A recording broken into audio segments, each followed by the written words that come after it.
complex trinomial factoring. We find out that doing the complex trinomial factoring is kind of a difficult task to do, but here we are going to do it with a very simple and easy method.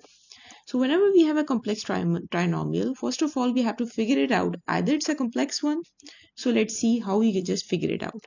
So whenever you have any number which is written with the first variable in our complex trinomial factoring thing, it's actually the complex one. The x square is our first variable here, and most of the time it's alone, like x square plus 5x plus 2, something like that. Then it's a normal factorization thing.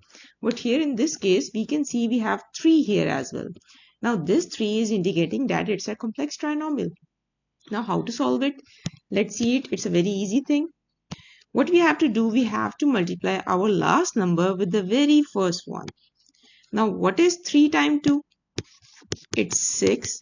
So now we have to find factor of this 6 number. For that, I am just writing factor, product and sum. Now I have to think what are the factors of 6. So first option is it's 1 and 6, because 1 times 6 will give me 6. And other option is 2 times 3 or 3 times 2. Both give me 6. Now the next thing is I have to see, because I have to also keep this thing in my mind that the central number is very important.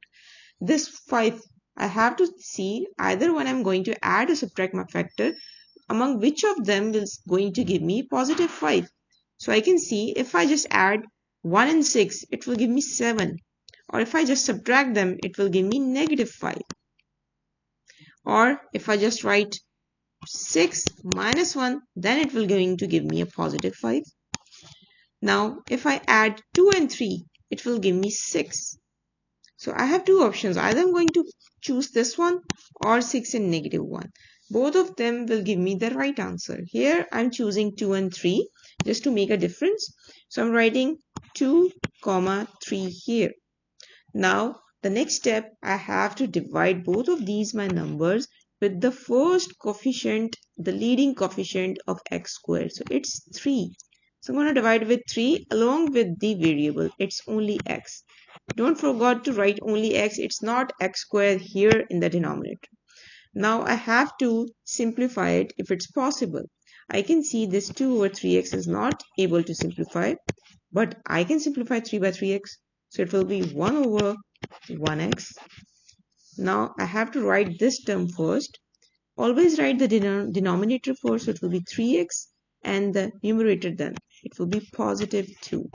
Now that I have to write this one, it will be 1x, the denominator first, and then the numerator, which is positive 1. So this is my answer. In order to check either this is right or wrong, I'm going to expand this one and I will get the same answer of this one. You can check it by yourself.